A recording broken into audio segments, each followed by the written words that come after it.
He didn't believe in fate. Not when it came to women. Not after everything.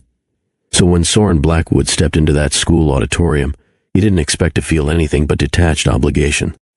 The room buzzed with the usual noise of small-town events, folding chairs, off-key microphones, hand-painted banners, a charity concert sponsored by his foundation. He should have been thinking about the press photos, the donation pledges, the keynote he was supposed to give. But all of it went silent when he saw her. Standing by the stage, in a simple blue dress that caught the light like water, was the woman he hadn't seen in 5 years. Eira. His chest clenched, his hand tightened at his side. It wasn't a hallucination. It wasn't a memory playing tricks. She was right there, just feet away, alive, still delicate, still strong in that quiet way he never forgot. She looked older somehow, wiser, her hair swept up like she'd stopped trying to impress anyone. And then he saw the boy. Brown curls, soft jawline, the same dimple on his left cheek that Soren had seen in the mirror every morning since he was 12. The child turned to Eira and tugged at her sleeve. She bent down and smiled at him, whispering something. He nodded, clutching a music sheet to his chest. Soren felt the air leave his lungs. If you believe love always finds its way home, even when it disappears without goodbye, hit that like button and subscribe to Mr. Ross' Story Trail. Because some stories aren't just stories. They're reminders that the heart remembers what the mind tries to forget. He hadn't said her name in years, not out loud, not even in his mind. It was easier to bury what broke him than admit it ever mattered. But seeing her now, everything came back, the late nights by the fire. The way she'd hum under her breath when she thought no one was listening. The way she touched him like he was made of something fragile, not money and marble. And then one morning, she was gone. No note, no goodbye. Just silence, like a page torn out of a book. He searched. God, he searched. With every resource money could buy. With quiet desperation. With sleepless fury. But she'd disappeared like she'd never existed at all. And now, she was here, with his son. What do you do when the woman you were learning how to love disappears, and takes something you never knew was yours? What would you say if you knew the reason she left wasn't hate, but heartbreak? Sometimes the people we love most don't leave because they stop loving us. They leave because staying feels like slowly dying inside. And sometimes, when we finally realize what we had, it's already been years. And they've had to build a life without you, without your name, without your help, without your love. You ever think you were doing everything right, only to find out you missed the most important part? Absolutely, Emmanuel. Now moving into Major Section 2, A Deal in the Dark. This section will be structured into multiple parts for your review and approval, beginning with Part 1. No repetition, no off-limit words. Tone remains cinematic, emotionally honest, and immersive. Section 2, Part 1. Scene, Eira's small-town life plus her father's desperation. Eira Monroe was born with hands meant for softness, folding paper cranes, braiding her mama's hair, shelling peas by the back window. But by the time she was 22, those hands had only known loss.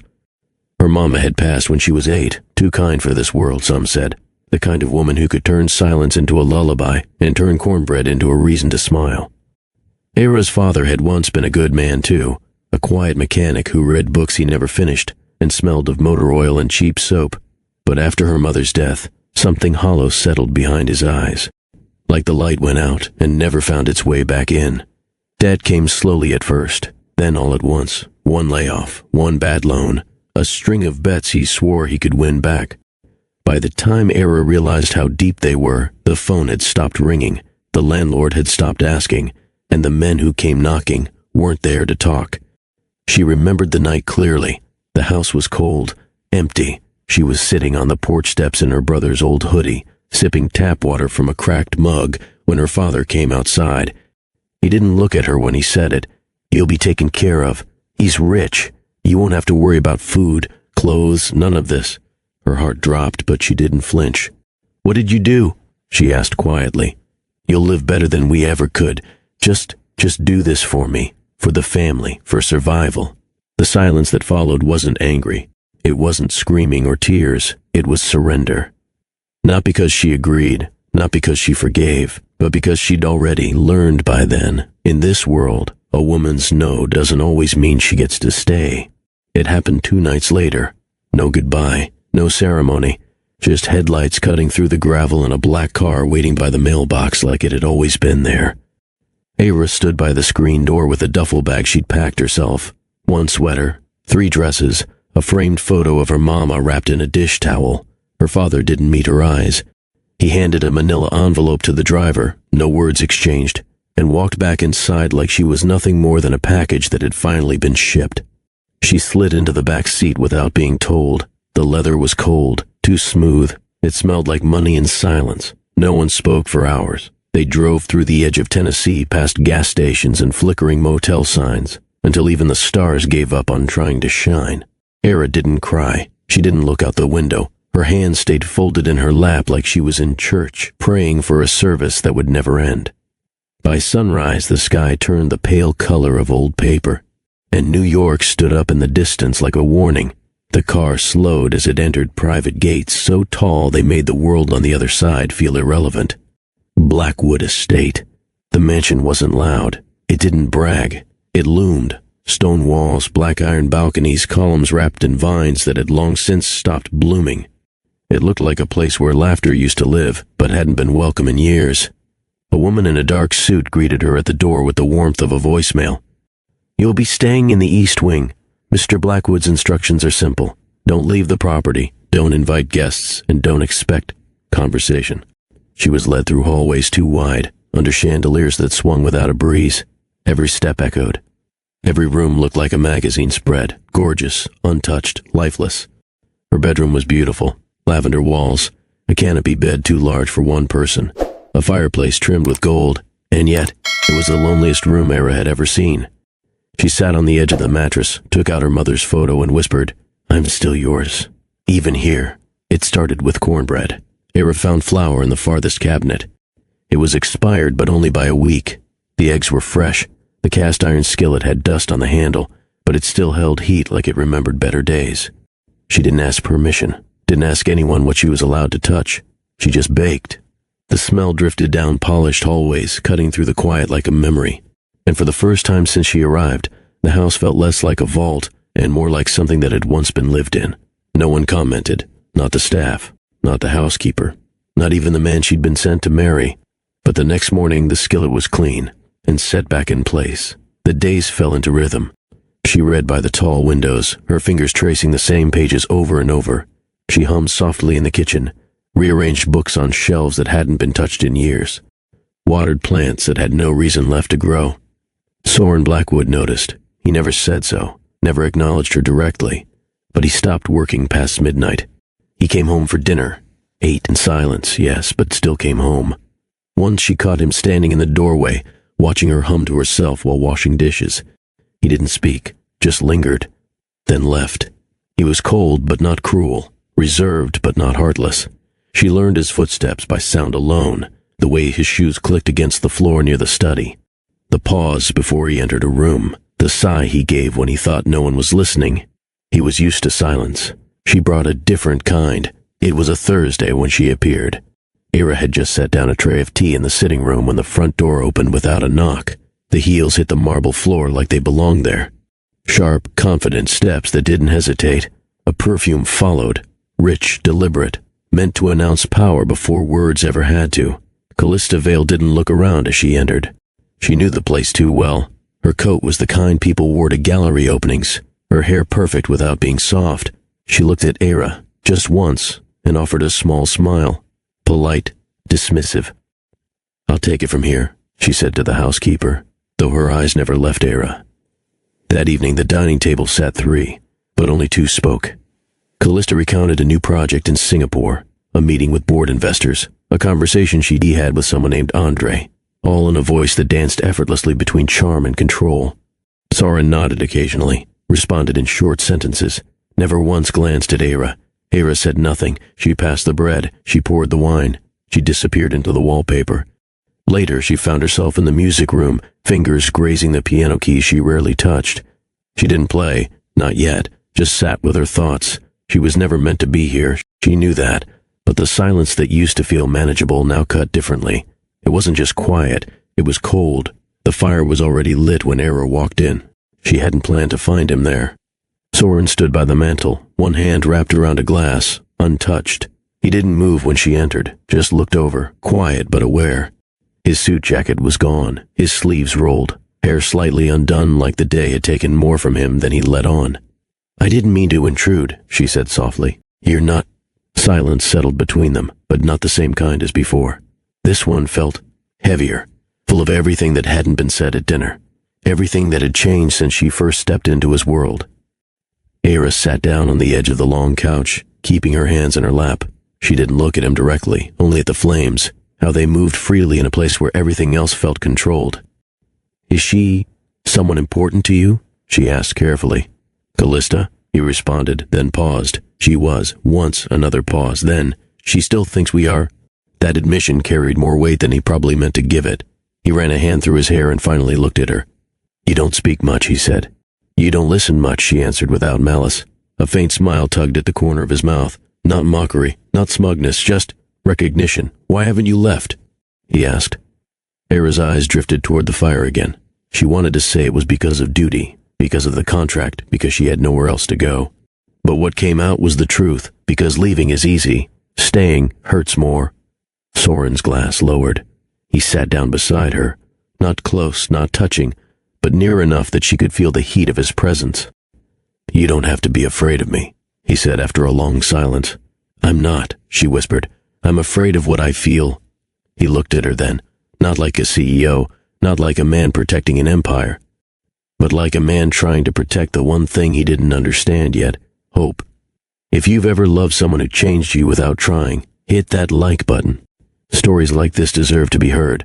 Like, subscribe, and share. The fire had burned lower, casting a gentle amber glow across the room. Era was still sitting on the couch, legs curled beneath her, the hem of her dress brushing against her ankle. Soren hadn't moved either.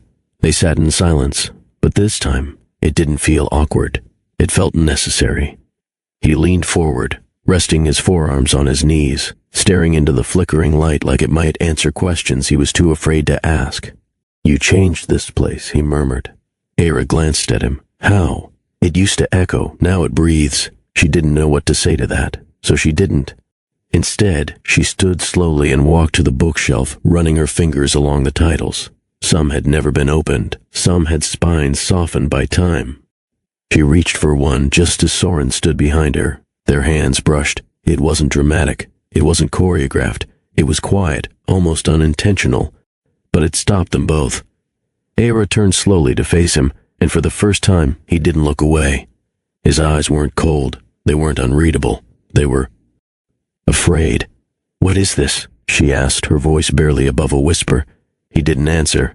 He raised his hand instead, slow, unsure, and let his fingers rest lightly on the side of her face. She didn't flinch. Her breath hitched, but she leaned into the touch, eyes fluttering closed like she'd been waiting for something to feel right. "You were never supposed to matter," he said softly. "But you do."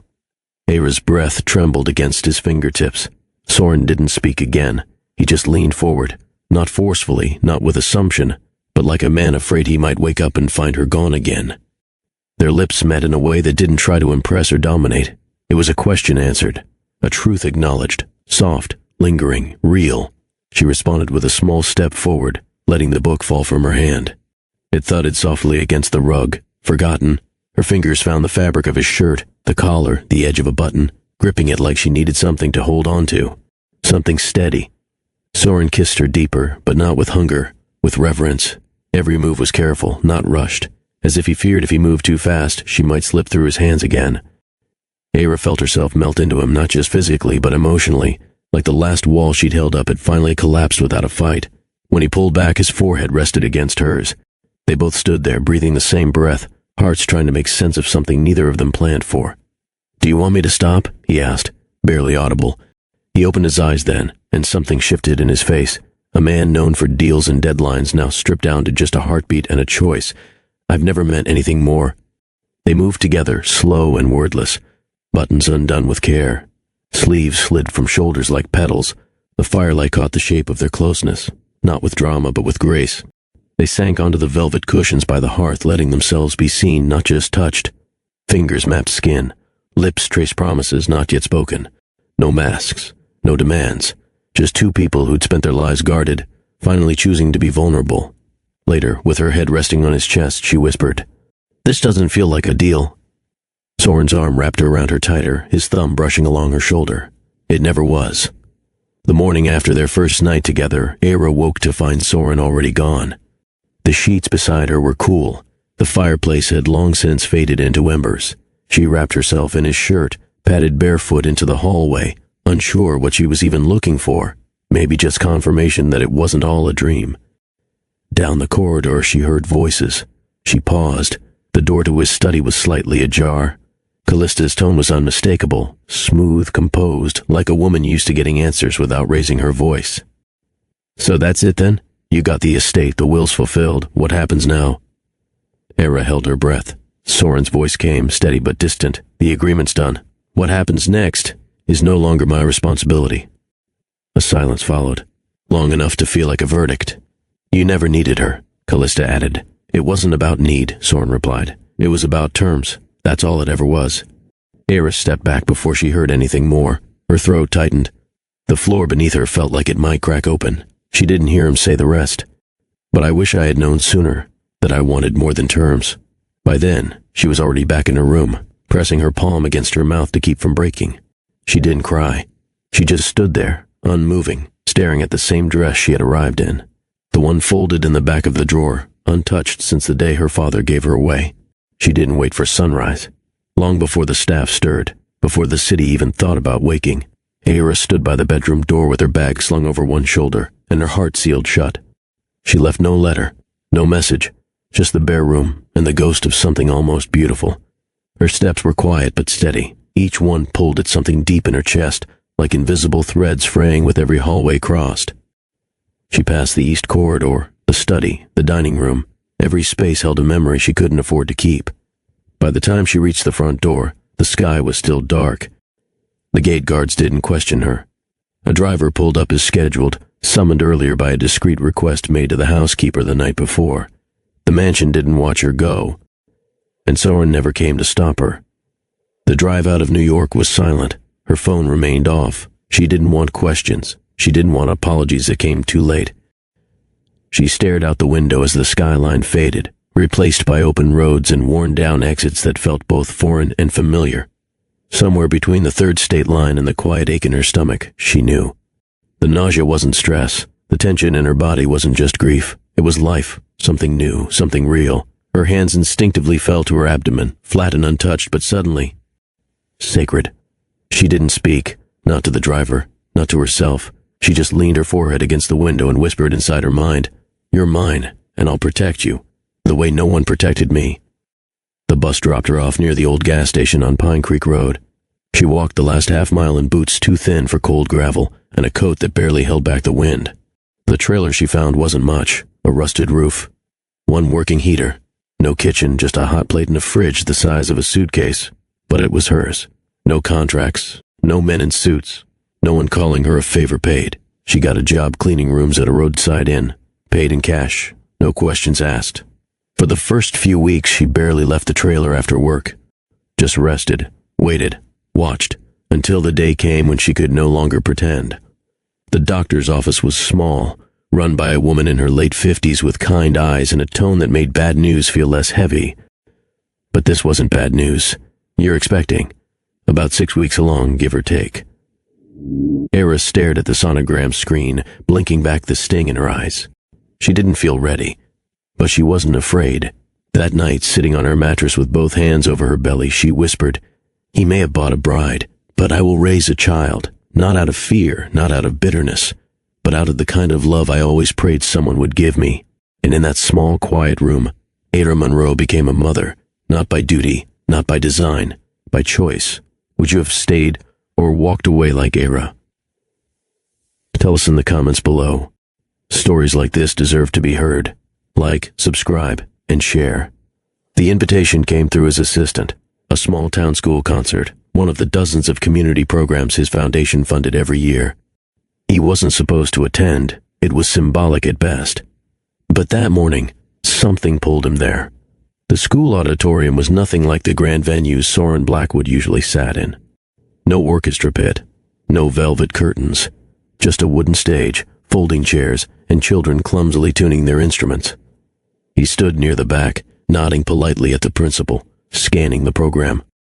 Nothing out of place, until he saw the boy, fourth row, brown curls, light blue shirt tucked in a little too neatly, eyes dark as ash, wide, alert, with that same serious tilt he remembered from old photos of himself at that age.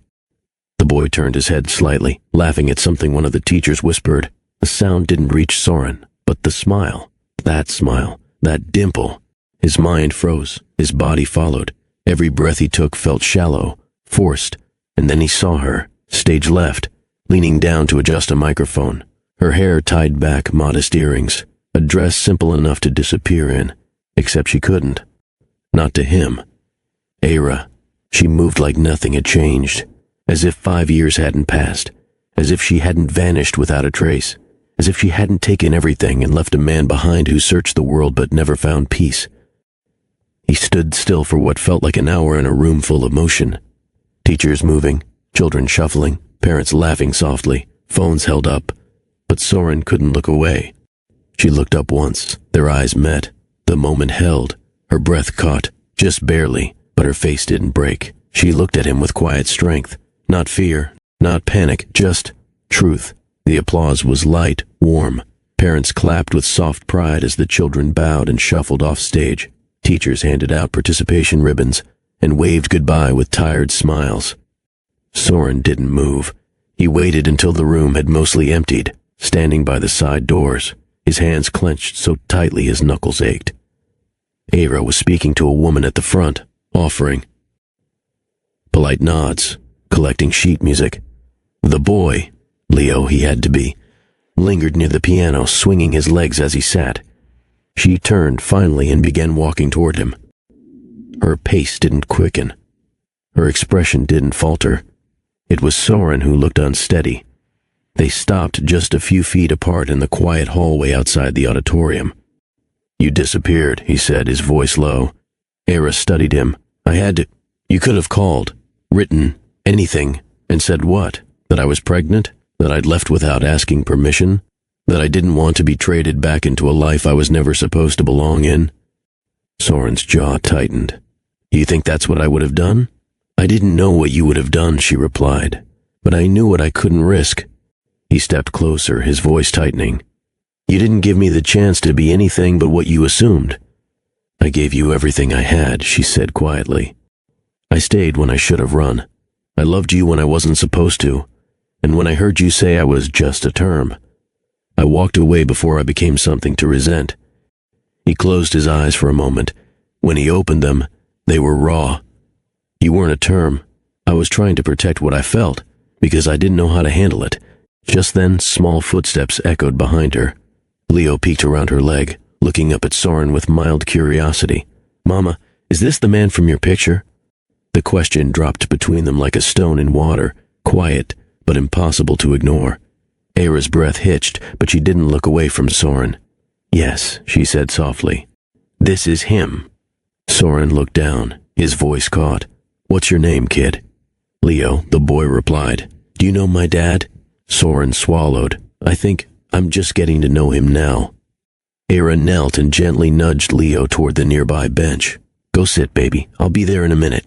Leo nodded, quiet and obedient, curling up with a snack from his backpack like this was just another normal day. But it wasn't. She stood and turned back to Soren. For a moment, neither spoke. He looked older, not just in his face, but in his posture, like the years had been heavy in ways money couldn't fix. I looked for you, he said, everywhere, quietly, desperately. I even paid people to search, but you were gone, like you never existed. I had to disappear, she answered. Not because I was hiding him from you, I was protecting him. From the version of you I thought still only saw people in terms of benefit. I never stopped thinking about you. You stopped seeing me the second Callista walked in, she replied. That dinner, the silence afterward, the conversation I overheard. I knew where I stood. I could feel it. It wasn't real, he said, shaking his head. I was trying to explain something that made no sense. Because I'd never... He stopped, took a breath. I didn't know how to say I'd fallen in love with someone I was never supposed to feel anything for. You weren't a deal to me. You were the first thing in years that made me feel human. Era's voice dropped. You had all the power, Soren. I was handed to you like a receipt. I needed to know what I was without you." His eyes darkened with emotion. "And now?" She blinked, holding his gaze. "Now I know I'm a mother. A woman who survived being sold and never let that define her. And yes, I loved you. I still do. But I won't let my son grow up thinking love is about ownership or silence." Soren stepped forward, not with authority, not with confidence, but like a man stripped down to nothing but truth. "I never wanted to own you. I wanted to matter to you." Era's voice cracked. Soft but firm. "You did. That's what made leaving so hard. A beat." Then she looked him straight in the eyes. "I never hid him. I just didn't want to be another deal." The words hit him harder than any boardroom loss, harder than any betrayal he'd ever faced. He dropped his gaze, exhaled slow, and nodded. For the first time in years, Soren Blackwood had no answers. Only regret. If this moment moved you, don't forget to share this story with someone who believes in second chances. Like, subscribe, and let us know in the comments. Can love survive time, distance, and mistakes? The first visit was awkward. Soren knocked instead of calling. He stood on the porch with his hands tucked into his coat pockets, eyes guarded but not cold. Era opened the door, unsure of what to say, so she said nothing. She stepped aside, and he walked in. Leo was at the kitchen table with a coloring book and a glass of juice. He looked up curiously, crayon paused in midair. "Hey," Soren said. "You remember me?" Leo nodded slowly. "You're the guy from the concert." "Yeah," Soren replied, kneeling beside him. "Mind if I sit?" Leo shrugged, not rude, just unsure. Soren pulled out a chair and sat down beside him. Era stayed in the doorway, arms crossed loosely. She didn't interrupt, didn't explain anything. He watched as Soren leaned over and asked about the drawing. Leo explained every color choice like it was important. Soren listened, not distracted, not performative. He was just there. That first visit lasted 37 minutes. The second visit, 2 days later, lasted over an hour. Soren brought books, not flashy ones, just simple, illustrated stories.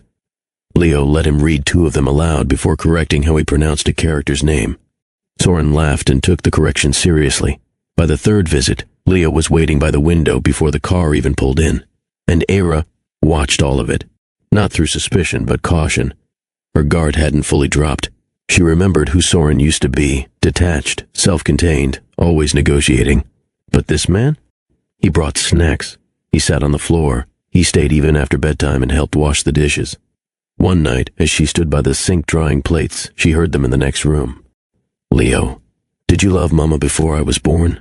Soren's voice came quiet but clear. "Yes. I just didn't know how to say it," Leo replied with a simple childlike logic. "You should tell her now. Grown-ups forget things." Soren didn't respond right away, but Era didn't need to hear his answer. She felt it, heavy, honest, real. The porch creaked beneath them as the sun dipped low. That kind of hush had settled, the kind that came after children fell asleep and the world slowed its pace just enough to hear your own thoughts. Era sat on the swing, her legs tucked up, a blanket draped loosely across her knees. Soren sat beside her, one hand gripping the chain, the other resting palm up between them. Not reaching, just open. The sky was a soft orange, the edges fading into blue. Crickets had started their quiet song. "He likes you," she said. "He doesn't know me yet," Soren replied. "He knows enough to wait at the door when you're 5 minutes late." A smile touched his lips, the kind that didn't show teeth, only truth. "I don't deserve him," he admitted. Era looked at him, really looked. No parent feels like they do. He turned toward her. The porch light flickered once, then settled. "Do you ever regret leaving?" he asked. "Not for a second," she said, "but I regret what I had to leave behind." He nodded, his gaze falling to the slats beneath their feet. "I used to think loyalty was a contract, that love was earned with compliance. You showed me something different, and I didn't know what to do with it, so I shut down. You didn't run, not right away. You gave me time. I just didn't use it." Era's voice was gentle. "You weren't ready. I am now." She blinked, her heart tightening. "Are you saying that because you miss what we had or because you want something new?" "Both," he said, no hesitation. "But this time, I'm not asking for your silence. I'm not asking for submission. I'm asking if we can build something with the pieces we still have." The swing slowed. The wind picked up just enough to brush her hair across her cheek. "I'm not proposing a marriage," he said. "I'm proposing a life. One where Leo doesn't have to wonder. One where you don't have to fight alone. I want to come home, not to a house, but to both of you. He turned his hand up again between them, waiting, not grabbing, not taking, asking.